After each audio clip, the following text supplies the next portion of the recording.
Rachel Azaria was born in Jerusalem. Her father made Aliyah from Tunisia, and her mother made Aliyah from the USA. Azaria holds a BA in Psychology and General Studies with honors and an MA in Conflict Resolution from the Hebrew University of Jerusalem.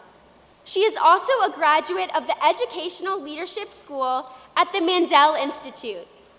Prior to her studies, she served a full term in military service. From 2008 to 2013, Azaria was a member of the Jerusalem City Council. Prior to her political activity, she was a social activist in environmental organizations and led an Orthodox feminist organization concerning women's rights. Azaria established the Yerushalayim Municipal Political Party in 2008, representing pluralistic views and young families. Azaria was the leading voice in a campaign against segregating and disappearing of women from public affairs. She was also active in breaking the monopoly of the Rabbanut, especially in the issue of kashrut. In 2013, Azaria was re-elected to the municipality and was appointed deputy mayor of Jerusalem on behalf of Yerushalayim. As deputy mayor, Azaria held the preschool education and status of women portfolios. Azaria was elected to the education and status of women portfolios. Azaria was elected to the 20th Knesset and served as a member of the Finance Committee, the Foreign Affairs and Defense Committee, and the Ethics Committee. During her term as MK, Azaria passed laws relating to parent rights and benefits as well as workers' rights. In January 2017, she was appointed chairwoman of the Reforms Committee, where she promoted reforms initiated by the government in banking and finance. Rachel Azaria is married, has 4 children, and lives in Jerusalem. AZA and BBG, please join us in welcoming the Honorable Rachel Azaria.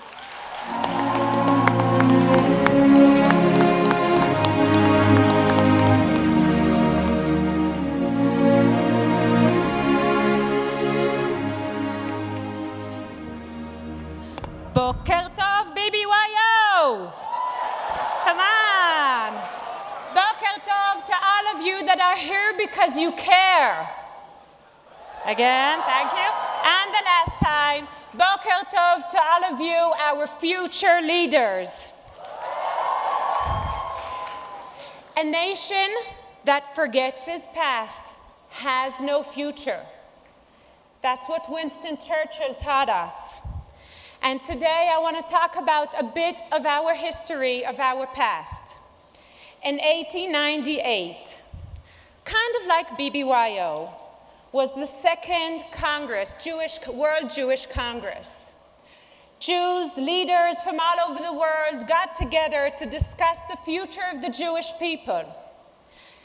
On the Second World Zionist Congress, some amazing women brought up the notion that there should be a vote for women.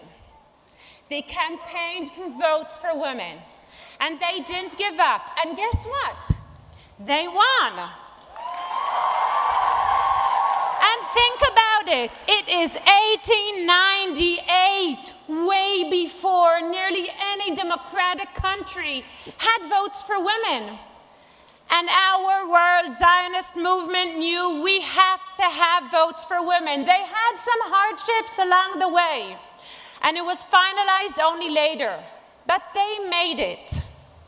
And I thought I should remind us this bit of history, because today we're celebrating 75 years for Bnei Brit girls.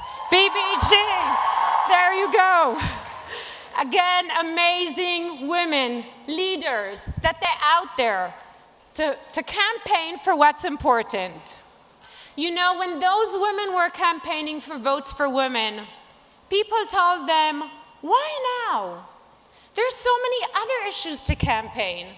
We have to deal with the future of the Jewish people.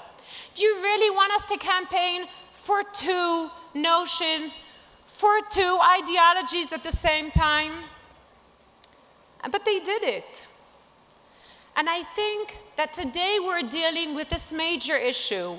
How do we keep our tradition, our amazing Jewish tradition, and at the same time campaign for liberalism and campaign for inclusiveness? Can these two notions work together? And I believe that not only that they can, but that is the spirit and the soul of our Jewish nation. We always deal with complexity. We always have to find a way to make two ideologies work together. And we want to enjoy our history, and we want to enjoy our heritage, and at the same time, we want a liberal future. And we can make that happen. Judaism can work together with liberalism. Israel is a Jewish and democratic state, and that has to work. It's okay. We can always applaud for democracy. That has to work, and that will work. And whenever we're not sure, we should think of our ancestors. They always made it work. Our spirit, our soul is pure. And I think that the spirit and the soul of our Jewish nation is to take many different ideas and many different contradicting values and make them work together. This is our spirit and soul, and we will make it happen. We come from a nation of pioneers. We can make the impossible possible. That is what we know how to do. Who thought that we would have a Jewish Zionist state? Who thought that less than 100 years after the horrible Holocaust, you would all be sitting here together, we would be discussing the future of the Jewish people? We know how to make it happen. We can make it happen. You will make it happen. We shall overcome. We will take Judaism and democracy. We will take our tradition and inclusiveness and liberalism, and it will work together. You will make it work together, and for that, today, now, I'm going to thank you. Thank you.